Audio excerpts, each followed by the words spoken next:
Okay, we have a no cooling call here. Actually, another tech has already been to this job and he has recharged the system with some type of imposter or stand-in, or we call them fake refrigerants, whatever. Everybody, has their opinion about that, but so I'm the third person to come here, all over the same issue. They're claiming the compressor needs to be replaced, or one of them is. So I'm convinced that the refrigerant that was put in this is probably incorrect, or we're going to find out. So let's get connected to it and see if we can get it cranked up.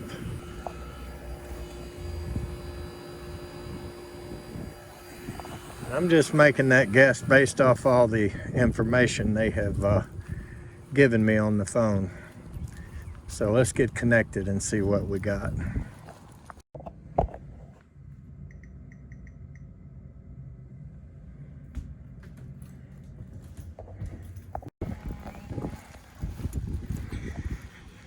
Okay, so the story is the unit comes on and runs and actually makes cool air. I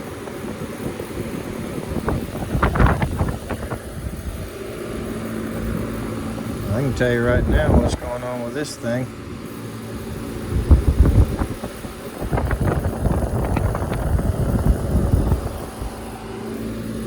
This machine has the equivalency of non-condensables in it. So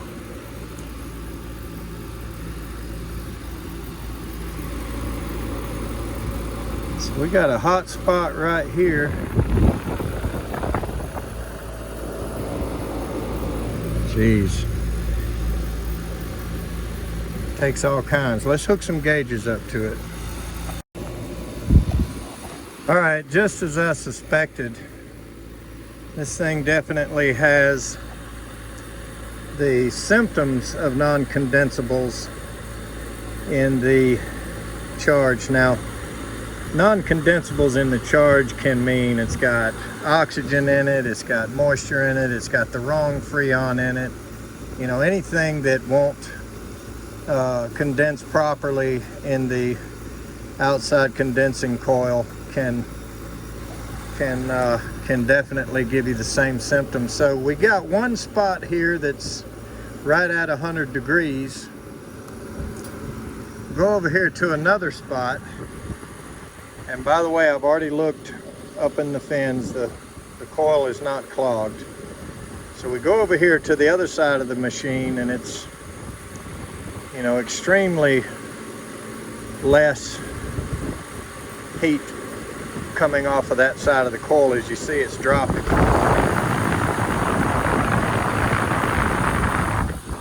So this is a symptom of non-condensables in the coil. Where you first start to feed the coil, it may, or towards the end of where it exits the coil, in one spot or another, it may be condensing better than in another spot.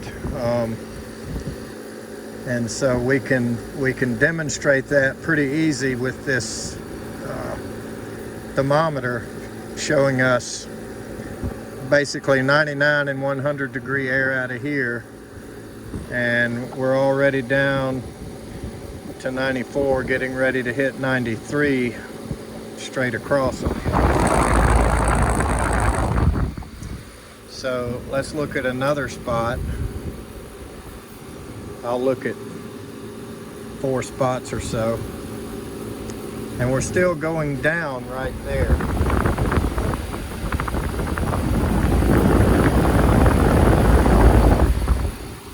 Now we're down below 92 degrees, well, below 93 degrees and about to hit 92.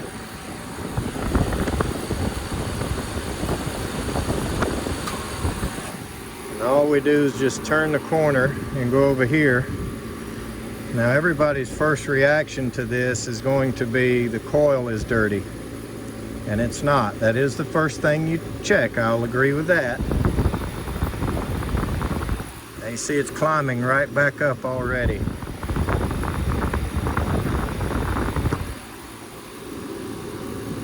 So part of this coil is working and part of it is not. And I have looked very well up under these louvers on all four sides, and the coil is not clogged. And look at our pressures. You know, we're over 300 on head pressure and barely over 55 on suction. So got to be an old guy that's seen a whole lot of stuff to pick it out that quick and recognize it.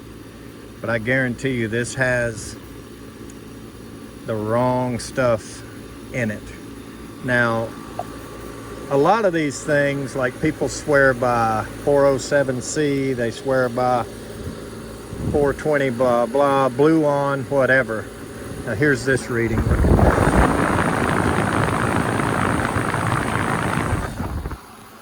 So there's 4 different sides. All right, now that it's been running a few minutes, we definitely can see the really big distinct differences from one side to the other. And it quickly goes up towards 100 on this side.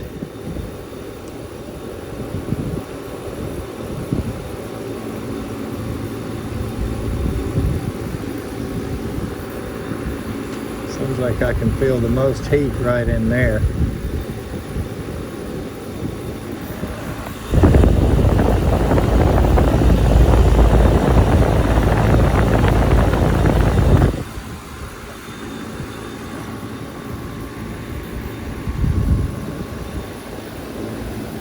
It's over 100 here on this side now, over 101.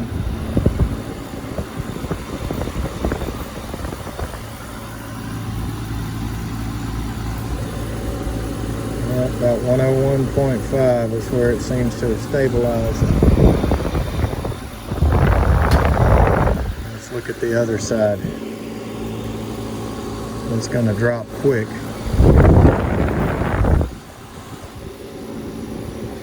Boy, I can't wait to read all the comments here from all the super techs out there that are going to throw in their 2 cents or 0 cents or whatever they're going to put in. But I will stress again, I absolutely made sure this coil is not clogged anywhere. Now we recovered all of this refrigerant, and I'm going to turn it in. I got no idea what's in it. Don't really want to know. I'm sure it's one of those blends, but just kill a few minutes here, but I'm quite sure we're going to see a different result when we evacuate this thing and put pure virgin R22 back in it. I think we'll see much better pressures.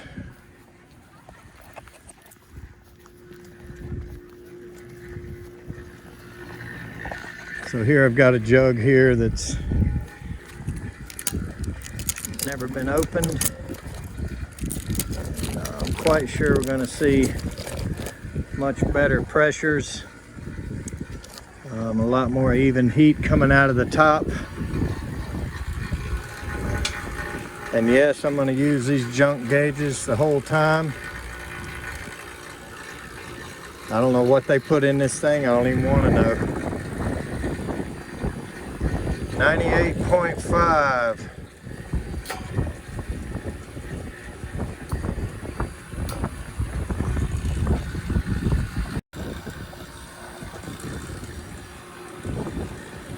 There's a whole world of difference over here on this machine. This is the top floor, and it's warm all the way around. Let's see. How many microns is that?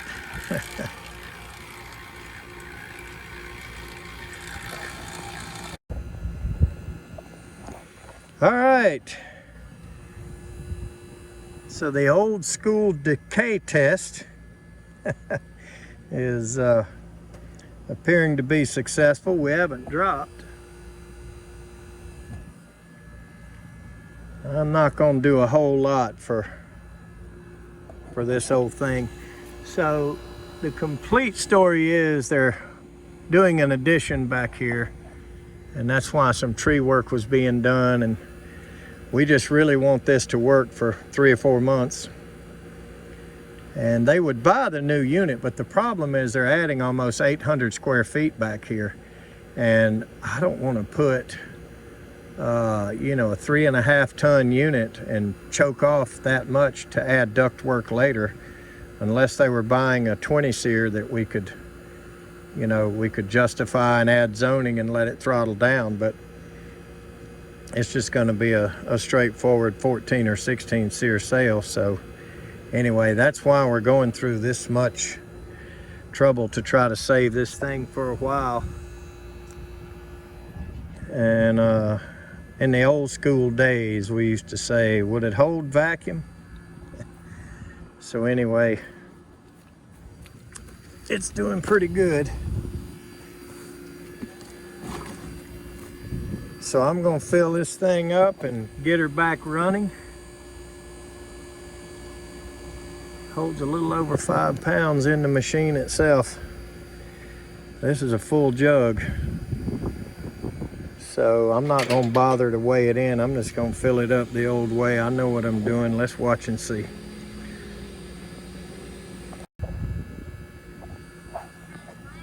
Okay, don't try this at home, boys. I got the R22 upside down, going to liquid. And I'm just gonna dump a bunch in the high side, not in the low side. And I'm gonna see how fast we can get this thing charged. Old school way. So I got a truck full of all the things you boys are gonna be saying I should be using, and that's fine, you can say that. We'll see what the final result is. And I tell you what, we got some brain surgeons back here trying to get this truck stuck, or trying to get this truck unstuck, and they have dug the wheel.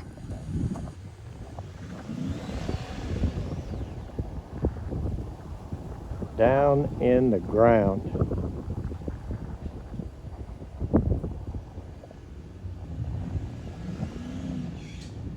I don't know how bad it was to begin with, and now they think they're going to pull it with another truck.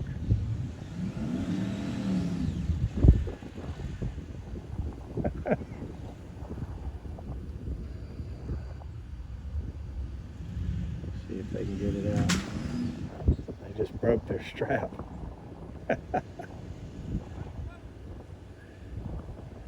These boys ain't right.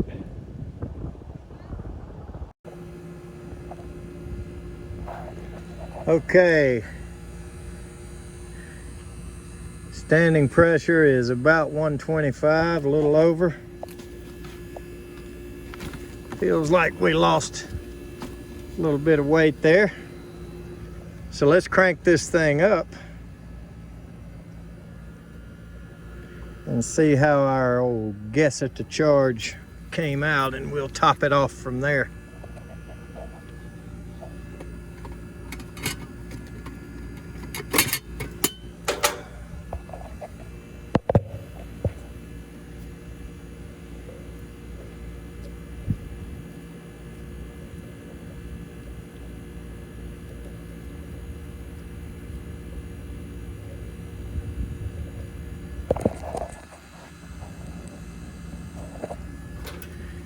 All right, let's see if this thing growls back to life.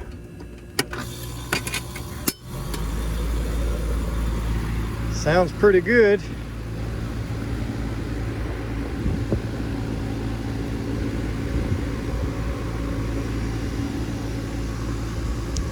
Let's see what we get here.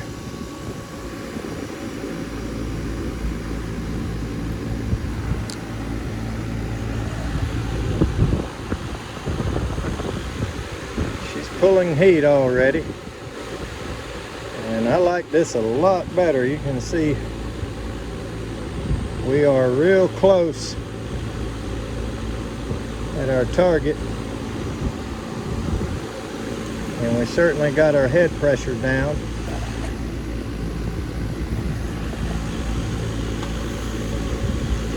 So let's top this thing off. See if we can get it behaving a lot better than it was. I don't know what that was they had in it, and hopefully there's not much of it in an accumulator or whatever else is in this thing that's holding refrigerant in its oil.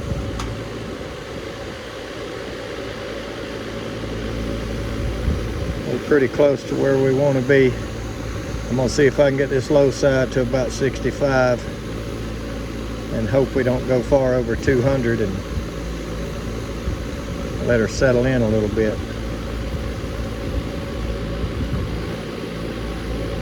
It'll take a minute. Let's let her eat.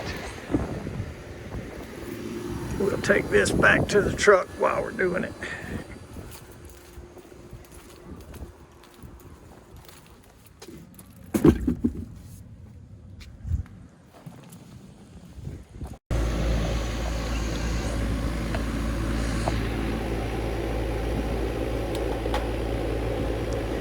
All right, we are looking really good.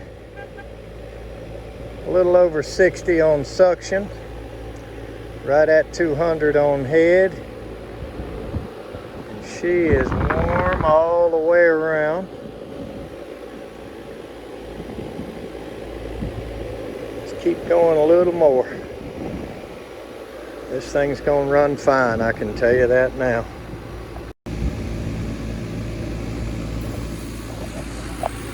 I spent a lot of years with this 22. So I can certainly predict its outcome pretty well. And we're right about where we want to be. We're a tad over 200 on head pressure. Almost 65 on the low side. And we've got heat coming out everywhere, not just out of one side. Give it a little more. 96.3 around on the cold side. Let's see about this side over here.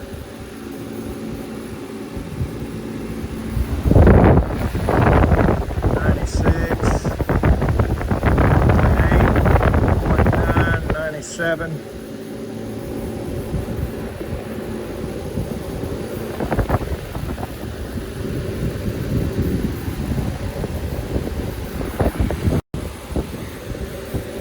Alright, so we're at 100 degrees around on this side, a little over it.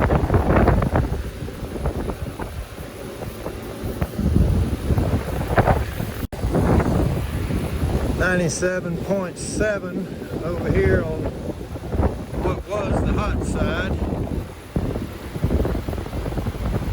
97.6. So it's evened out a whole lot. And our pressures are looking good. Our head pressure is way down.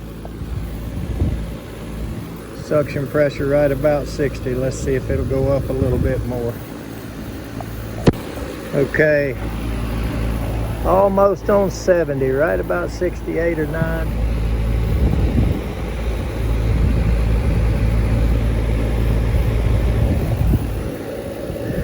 Just a hair over 200 on head, so we're looking really good.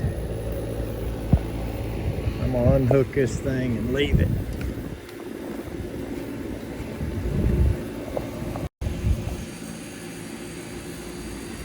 All right, so let's go inside and see what kind of performance we're getting. Not sure why the crawl door is open. We did not open it. So we'll ask them while we're in here. See what we're getting out of it.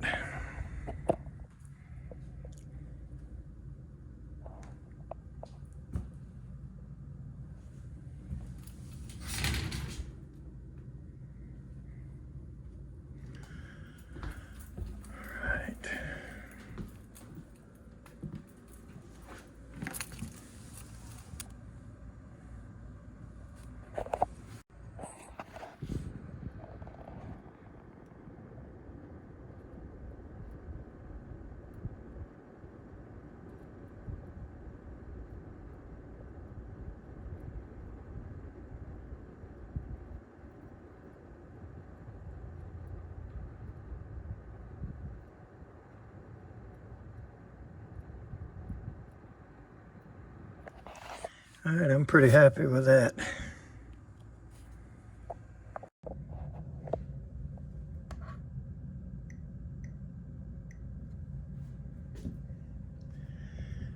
All right.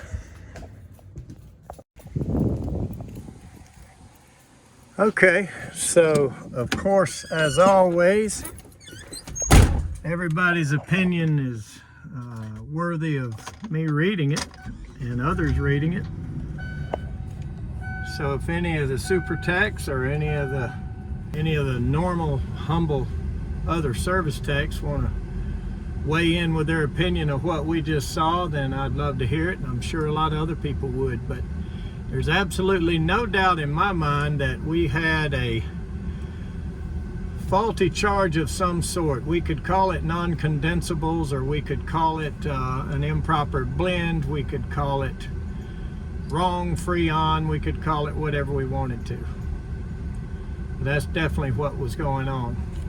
And she's performing now. So let's go to the next one. Thanks for watching.